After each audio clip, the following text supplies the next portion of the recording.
Le sourire du lion. Le sourire du lion. Prions. Merci Seigneur pour tes bienfaits. Nous voici en ta présence. Avec tous nos défauts, nos péchés Seigneur, nous te les déposons à tes pieds. Car toi seul peux nous sauver. Toi seul peux nous sanctifier. Toi seul peut nous remettre sur le bon chemin, Seigneur, car le monde est trompeur. Nous te faisons confiance, Saint-Esprit. Nous te faisons confiance, Seigneur Jésus-Christ. Nous te faisons confiance, Père éternel. Parle donc à ton peuple, instruis ton peuple, délivre ton peuple, restaure ton peuple, élève ton peuple, parce que nous t'avons prié au précieux nom de Jésus-Christ. Amen. Le sourire du lion. Un jour, une famille américaine avait décidé d'envoyer ses deux enfants, le grand frère et la petite sœur, à passer un mois de vacances au Kenya, en visitant les parcs naturels du Kenya. Vous savez, chers frères et sœurs, en Afrique, le Kenya est l'un de ces pays africains où il y a de très beaux parcs naturels et qui attirent les touristes du monde entier voir les animaux. Alors, cette famille qui n'avait que deux enfants a donc envoyé ses enfants sous le patronage d'une agence de tourisme. Et voici donc les enfants arrivent au Kenya et ils arrivent très bien et puis ils sont installés dans l'hôtel et puis le lendemain, la tournée touristique a commencé. Et voici qui, accompagnés de gardes et d'agents de touristes au Kenya, entendent aller dans un parc touristique très beau. Alors ils sont dans des voitures protégées. Et voici donc qu'ils arrivent à un endroit où il y avait des lions. Et les touristes prenaient des photos étant dans la voiture sécurisée. Et voici donc le grand frère qui constate qu'il y avait un lion qui était en train de sourire. Il était étonné. Un lion avec un sourire, ça c'est du jamais vu. Et le lion était là, avec le sourire. Et il a attiré l'attention des autres touristes. Regardez, vous avez vu ce lion? Ce lion a un sourire, il est en train de sourire. Et les touristes sont en train de prendre des photos et les gardes sont là, bon, ils sont en train de veiller. Et voilà ce jeune homme qui, dans sa curiosité avancée, s'est dit que non, si ce lion est en train de sourire, ça dit que je peux me rapprocher de ce lion et prendre une photo un peu plus rapprochée. Ça fera vraiment des nouvelles aux États-Unis. On verra un lion avec le sourire. Et voici qu'il descend sans autorisation des gardes, des agents de sécurité. Il saute de la voiture et descend afin de se rapprocher de ce lion qui avait un sourire. Erreur. Dès qu'il est descendu de la voiture, il s'est rapproché du lion qui avait le sourire. Le lion a bondi sur lui et l'a déchiqueté en morceaux. Sa petite soeur se met à pleurer. Les gens se mettent à crier. Il était déjà tard pour les agents de tirer sur le lion. Le lion avait agi avec une rapidité. Il a bondi sur ce jeune homme, il s'est mis à le déchiqueter et la petite sœur de ce jeune homme saute de la voiture pour essayer d'aller sauver son grand frère. Elle crie « grand frère !» alors que le lion était en train de la déchiqueter. Lorsqu'elle descend, elle se rapproche, le lion aussi laisse le frère qui était déjà mort, bondit sur sa petite sœur, déchiquette sa petite sœur. Et voici donc deux personnes qui sont parties au Kenya pour passer des moments agréables de tourisme sont dévorées et tuées, exécutées par un lion souriant. Malgré que les agents de sécurité avaient tiré sur le lion, il était déjà trop tard. Le lion avait déjà tué le grand frère et sa petite sœur. Après avoir tué ce lion, il n'y avait que des morceaux éparpillés de ces deux jeunes qui pourtant venaient passer un temps agréable au Kenya. Quelle désolation. Les agents de sécurité et les autres touristes qui étaient là étaient dans les pleurs. Ils ont ramassé des morceaux du jeune homme et de sa petite sœur, des morceaux qui restaient. Ils ont emmené en ville. Ils sont allés présenter à l'ambassade des États-Unis. Tout le monde était dans la désolation. Et ils ont mis les restes de ces deux, chacun, dans des petits cercueils, en route pour les États-Unis. Ces deux jeunes, le garçon de 21 ans et sa petite sœur de 18 ans, les voici qui rentrent cadavres dans des petits cercueils, le sourire du lion. Arrivé aux États-Unis, lorsque les parents de ces enfants, de ces jeunes ont été informés de ce qui s'est passé, ils étaient inconsolables parce que c'était leurs deux enfants uniques, les seuls enfants qu'ils avaient. Ils ont souffert pour s'occuper de ces enfants. Cette femme était inconsolable. Le père était inconsolable. La mère était inconsolable. Ils ont envoyé leurs enfants pour passer un moment agréable. Et voici leurs enfants qui rentrent dans de petits cercueils. Et le journal et les journaux du pays et qui avaient titré cette tragédie: tué par un lion souriant. Et lorsque j'avais vu cela, ceci m'a apporté à écrire ce sermon dont le titre est Le sourire du lion. Le sourire du lion. Une histoire semblable s'est passée dans la Bible. Ouvrons nos Bibles dans 1 Roi, chapitre 13, à partir du verset 11. 1 Roi, chapitre 13, à partir du verset 11. Il est écrit: Or, il y avait un vieux prophète qui demeurait à Bethel. Ses fils vinrent lui raconter toutes les choses que l'homme de Dieu avait faites à Bethel ce jour-là, et les paroles qu'il avait dites au roi lorsqu'ils en eurent fait le récit à leur père. Il leur dit: Par quel chemin s'en est-il allé? Et ses fils avaient vu par quel chemin s'en était allé l'homme de Dieu qui était venu de Juda. Et il dit à ses fils: Scellez-moi l'âne. Ils lui scellèrent l'âne et il monta dessus. Il alla après l'homme de Dieu et il se trouva assis sous un térébinthe. Et il lui dit: Es-tu l'homme de Dieu qui est venu de Juda? Il répondit: Je le suis.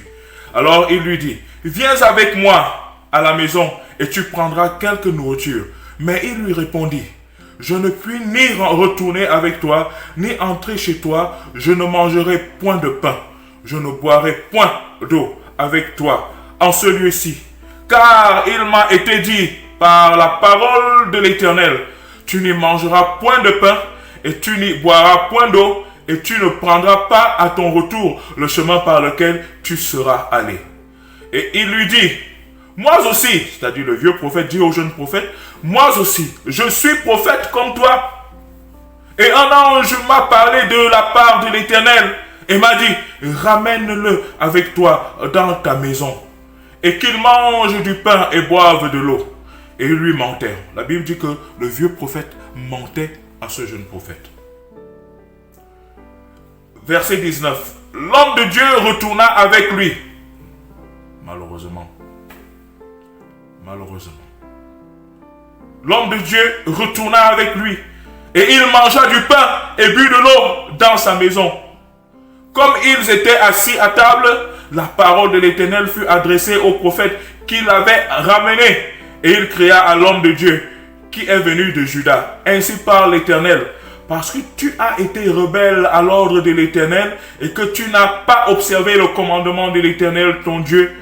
L'Éternel ton Dieu t'avait donné. Parce que tu es retourné et que tu as mangé du pain et bu de l'eau dans le lieu dont il t'avait dit. Tu n'y mangeras point de pain et tu n'y boiras point d'eau. Ton cadavre n'entrera pas dans le sépulcre de tes pères. Et quand le prophète qu'il avait ramené eut mangé du pain et qu'il eut bu de l'eau, il sella l'âne pour lui. Verset 24. L'homme de Dieu s'en alla et il fut rencontré dans le chemin par un lion qui le tua. Vous voyez? Terrible. Par un lion qui le tua.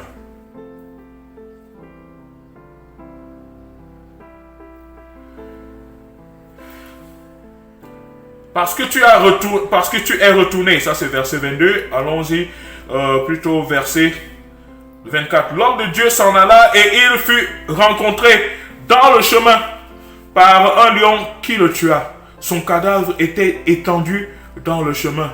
L'âne resta près de lui et le lion se tint à côté du cadavre. Et voici des gens qui passaient virent le cadavre étendu dans le chemin et le lion se tenant à côté du cadavre, et ils en parlèrent à leur arrivée dans la ville où demeurait le vieux prophète. Lorsque le prophète qui avait ramené du chemin l'homme de Dieu lui apprit, il dit, c'est l'homme de Dieu qui a été rebelle à l'ordre de l'Éternel. Et l'Éternel l'a livré au lion, qui l'a déchiré et l'a fait mourir, selon la parole que l'Éternel lui avait dite. Puis s'adressant à ses fils, il dit, scellez-moi l'âne. Ils le scellèrent et il partit. Il trouva le cadavre étendu dans le chemin et l'âne et le lion qui se tenaient à côté du cadavre. Le lion n'avait pas dévoré le cadavre et n'avait pas déchiré l'âne. Vous voyez les choses? Le lion avait un objectif, de tuer, uniquement de tuer le jeune prophète. Alors qu'il y avait une plus grosse viande à côté de lui, l'âne. Non. Le lion est venu uniquement tuer le prophète. Il n'a pas touché à l'âne. Verset 29. Le prophète releva le cadavre de l'homme de Dieu, le plaça sur l'âne et le ramena. Et le vieux prophète rentra dans la ville pour le pleurer et pour l'enterrer. Terrible. Le sourire du lion. Chers frères et sœurs, la Bible dit que veillez, car le lion, le diable rôde autour de vous comme un lion rugissant, cherchant quoi? Qui dévorer. Satan, la Bible appelle Satan comme un lion rugissant, cherchant quoi? Qui dévorer.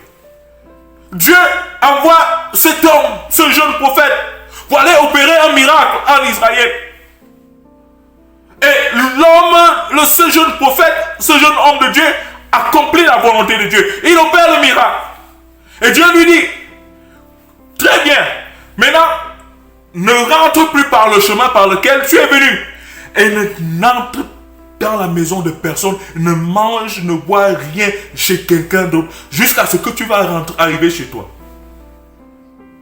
Et voici donc un vieux prophète qui a entendu, un faux prophète, était vieux, qui a entendu le miracle de cet homme de Dieu, vrai prophète. Alla vers cet homme de Dieu, ce jeune prophète lui dit, je t'invite de venir manger chez moi. J'ai vraiment appris le miracle que tu as fait. Vraiment, gloire à Dieu. Viens te reposer un peu chez moi en mangeant du pain et je vais t'offrir un peu de vin. Et l'homme, le jeune prophète, le vrai homme de Dieu dit à ce vieillard, à ce faux prophète, non, l'Éternel m'a dit de ne pas m'arrêter chez quelqu'un, de ne pas boire ni de manger quelque chose chez quelqu'un, et de ne même pas rentrer par le même chemin que je suis venu. Non, je ne peux pas venir chez toi. Et le vieux prophète, qui était un faux prophète, dit à ce jeune prophète, véritable homme de Dieu, non, moi aussi, j'ai vu un ange de Dieu qui m'a parlé et qui m'a dit de venir te demander de venir manger et boire chez moi.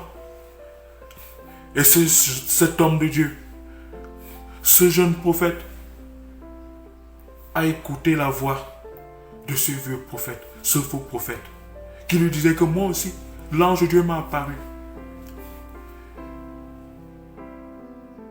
Et après avoir mangé et bu chez ce faux prophète, alors qu'il finissait même de manger, voilà donc ce faux prophète s'adresse à cet homme de Dieu, dit que comme tu as désobéi à la voix de l'Éternel, qui t'a dit de ne pas t'arrêter dans la maison de quelqu'un, de ne pas manger ou boire chez quelqu'un, et de ne même pas retourner par le même chemin que tu es venu, comme tu as désobéi, voici, tu seras tué. Tu ne vivras plus. Imaginez, c'est la personne qui est venue pousser ce jeune homme, ce jeune serviteur de Dieu, à l'erreur et par un mensonge. C'est cette même personne qui, quand ce jeune homme est tombé, qui a désobéi, qui est la première personne à dire, ok, comme tu as désobéi à la loi de Dieu, comme tu as désobéi à la voix de Dieu, tu vas mourir. Mes frères et sœurs, combien cela, ça nous arrive, que nous étions en train de vivre selon la volonté de Dieu, et certains amis, et même qui sont, entre parenthèses, disent des chrétiens, des frères et sœurs d'église, viennent chez nous, nous poussent, nous tentent à vivre une vie contraire à la volonté de Dieu. Des gens que nous avons confiance, nous avons baissé la garde, parce que nous savions que c'est des chrétiens, c'est des frères, c'est des sœurs de l'église. Mais ce sont ces gens-là qui sont venus, qui nous ont poussés à tourner notre dos à Dieu, à vivre une mauvaise vie. Et quand nous sommes tombés dans le trou, ce sont ces mêmes personnes qui ont commencé à nous accuser, qui ont commencé à dire que oui, si nous sommes tombés, c'est à cause de notre faute. Ce sont les mêmes personnes qui ont commencé à se moquer de nous. Et nous nous trouvions maintenant dans les situations difficiles, mon frère. Cela t'est-il arrivé? Ma soeur, cela t'est-il arrivé? Où les gens en qui tu avais confiance étaient les premières personnes à te poignarder, à te trahir, à te pousser à l'erreur. Et quand tu es tombé, quand tu as trébuché, ce sont ces mêmes personnes qui sont venues se moquer de toi. Ah oui, ils sont nombreux, ce genre de personnes. Et qui viennent nous dire, eux aussi sont des chrétiens, eux aussi ils vont à l'église. Mais ils viennent te dire, non, rejoins-moi à la franc-maçonnerie. Il y a des bonnes choses. Non, viens nous rejoindre à la tontine, où tu auras facilement d'argent. Oh, viens, allons-y dans la prostitution. Même Dieu comprend. Moi aussi je suis chrétienne, moi aussi je suis chrétien. Allons-y à la prostitution. Non, allons-y faire le mal. Allons-y voler. Et lorsque vous vous êtes détourné de Dieu, et que vous êtes parti dans ce mal, et que vous êtes tombé, ce sont les premières personnes qui se moquent de vous. Et qui vous disent que c'est bien fait pour vous. Ils ont oublié que ce sont telles ces personnes qui sont venues vers vous et qui vous ont poussé à la tentation. Et ils se sont en sortis. Mais vous vous êtes noyés dans les problèmes, dans la maladie, dans les situations difficiles à cause de leur tentation. Et vous êtes maintenant le sujet de moquerie. Oui, c'était la même chose avec ce jeune prophète. Et le voici qui sort de la maison du faux prophète qui l'a menti. Il monte sur l'âne. Il ne savait pas qu'il y avait un lion qui était déjà en train de sourire. Un lion qui était déjà en train de sourire. Un ennemi qui était déjà heureux de savoir que voici quelqu'un qui a baissé la garde et la protection de l'Éternel s'est éloignée de lui, je peux maintenant frapper cette sœur, je peux maintenant frapper ce frère, je peux maintenant maudire cette sœur, je peux maintenant maudire ce frère, je peux maintenant mettre des pièges sur son chemin, dans sa famille, dans son lieu de service, à l'école. Je peux maintenant tenter et frapper ce frère, tenter et frapper cette sœur. Oui, à chaque fois que nous nous éloignons de la volonté de Dieu, que nous sommes détournés de la volonté de Dieu, que nous nous sommes détournés du chemin que l'Éternel nous a montré, oui, il y a un lion qui est déjà en train de sourire, en train de dire, voici mes proies. J'ai droit à maintenant éliminer ces personnes. J'ai droit maintenant à mettre fin au bonheur de ces gens, parce qu'ils se sont eux-mêmes détournés de Dieu. Personne ne les a forcés. Oui, le sourire du lion. Et ce jeune homme, ce jeune prophète fut dévoré par le lion. Et le lion, voyant le jeune prophète et l'âne, mes frères, quel est le plus gros gibier ici? C'est l'âne. Non, mais le lion avait pour objectif de tuer celui qui appelait enfant de Dieu et qui s'est détourné de Dieu. Et c'est comme ça que vous voyez les méchants prospérer. Satan ne s'inquiète pas pour eux. Il les laisse avancer. Il les laisse prospérer. Mais toi qui étais enfant de Dieu, toi qui es enfant de Dieu et qui a baissé la garde juste pour un peu de temps, le lion va foncer vers toi et il te frappe de toutes les malédictions, de toutes les maladies, de toutes les malchances, de toutes les persécutions, jusqu'à la mort. Mes frères et sœurs,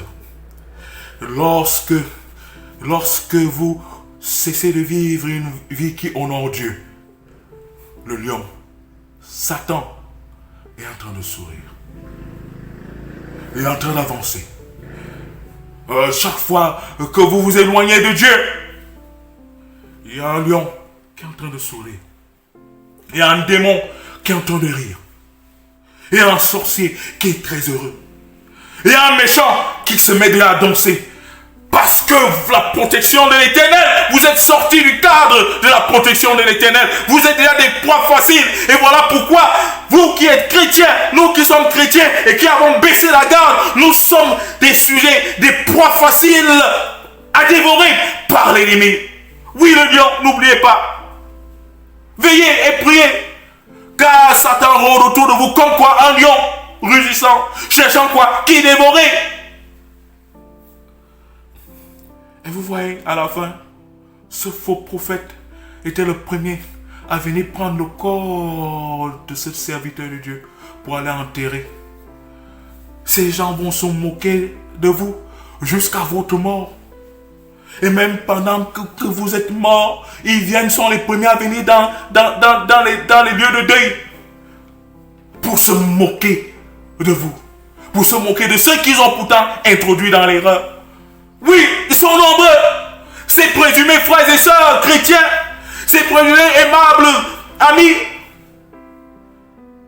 qui nous ont poussés dans l'erreur. Et lorsque nous tombons, sont les premières personnes à se moquer de nous. Lorsque nous tombons et nous trébuchons et que nous sommes sous les griffes, dans les griffes du lion qui était en train de sourire parce que nous sommes éloignés de Dieu, ces mêmes personnes sont les premières à se moquer de nous.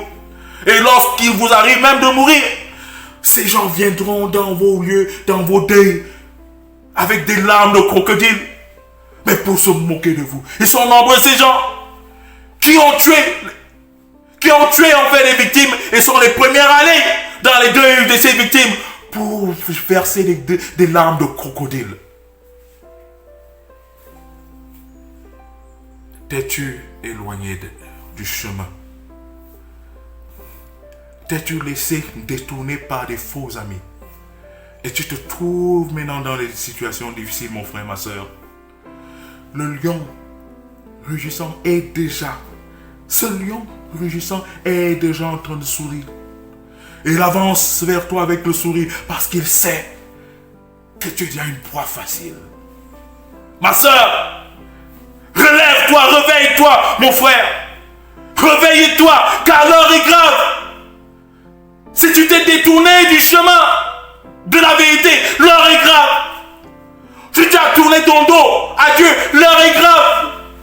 Parce qu'un lion quelque part, un lion démoniaque, un lion satanique, un lion méchant est déjà en train de s'ouvrir et s'avance vers toi mon frère, s'avance vers toi ma soeur pour te dévorer. Ces gens, ces esprits maléfiques ne s'occuperont pas de ceux qui vous ont introduit dans l'erreur parce qu'ils sont déjà avec eux. Leur souci, c'est de finir avec vous. Le sourire du lion. On va vous présenter la franc-maçonnerie. C'est le sourire du lion. Au départ, c'est beau, et après, c'est la mort. On va vous présenter tout genre de méchanceté, de vol, de corruption, de péché. Au départ, c'est beau, mais en réalité, c'est un lion qui est en train de sourire, qui t'attend pour en finir avec toi, mon frère, ma soeur. Mais la bonne nouvelle, pour vous et moi, est qu'il y a un lion supérieur, alléluia. La Bible l'appelle lion de la tribu de Juda, Jésus-Christ. Alléluia. Il y a deux lions. Un que la Bible appelle un lion, c'est-à-dire Satan. Et l'autre que la Bible appelle le lion, c'est-à-dire que Jésus-Christ. Vous comprenez? Un lion. Si on vient et on dit que voici un homme, c'est bon, mais quand on vient dire voici l'homme, il y a une différence entre voici un homme et voici l'homme. Quand on dit voici l'homme, voici lui, c'est cet homme-là qui est vraiment le puissant. Quand on dit un homme, bon, vous êtes moyen. C'est la même chose lorsque la Bible compare Satan à un lion et appelle Jésus-Christ le lion. Il y a une différence, mes frères et sœurs. La bonne nouvelle est que si tu t'es éloigné de la volonté de Dieu, si tu t'es éloigné du chemin de Jésus-Christ et que un lion souriant est déjà en train de s'avancer, aussi longtemps que tu es vivant, il est encore temps d'invoquer le lion, Jésus-Christ, le lion de la tribu de Juda, qui peut venir et qui viendra et qui arrêtera ce lion, Satan. Car Jésus-Christ est plus fort que Satan. Oui, nous sommes plus forts par le sang de Jésus-Christ, le lion de la tribu de Juda. Il est encore temps, mon frère, ma soeur, de revenir d'invoquer le lion de la tribu de Juda, Jésus-Christ.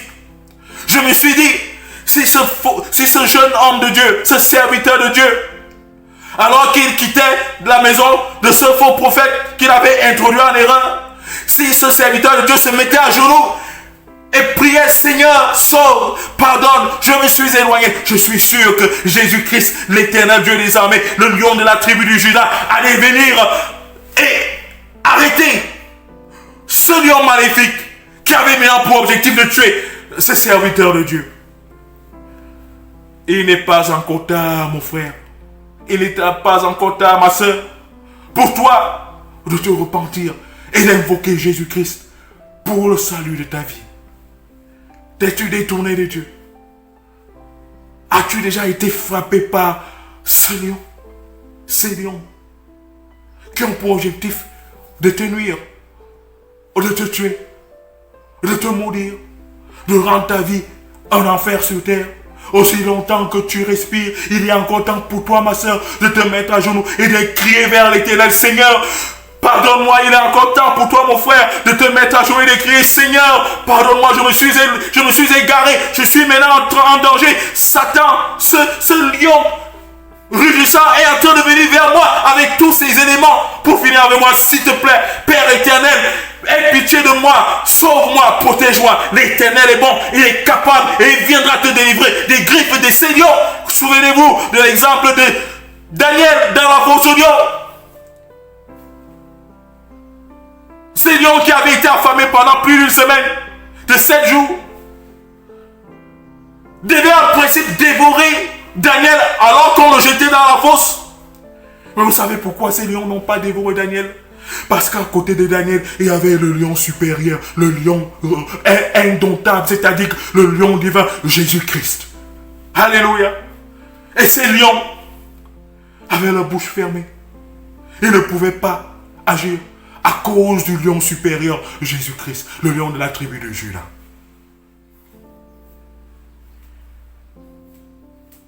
Le sourire du lion.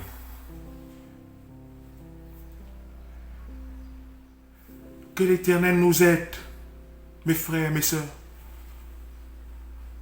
à ne jamais abandonner l'Éternel, à ne jamais tourner le dos à Dieu. Et que même si c'est même un frère de l'église, un ancien d'église, un pasteur qui vient te dire, allons faire les mauvaises choses. Moi aussi je suis chrétien, je suis aussi chrétien de la même église que toi. Mais allons-y. Non, non, non. Nous devons répondre par il est écrit. Non. C'est Dieu qui me parle. Et si Dieu t'a parlé et toi tu as entendu autre chose, ça ce n'est pas Dieu qui m'a parlé. Mon Dieu me demande d'être obéissant. Mon Dieu me demande d'être bon. Mon Dieu me demande d'être saint. Mon Dieu me demande d'éviter le péché. Et toi qui veux dire m'introduire dans les péchés sous le faux nom de chrétien ou chrétienne, non, je refuse. C'est ce que cet homme de Dieu devait faire. Malheureusement, il ne l'a pas fait. Que l'Éternel nous aide à ne jamais nous éloigner de la volonté de Dieu.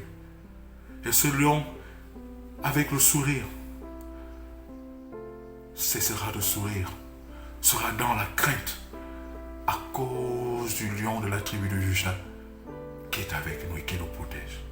Que l'Éternel vous bénisse en ce jour de sabbat. Amen.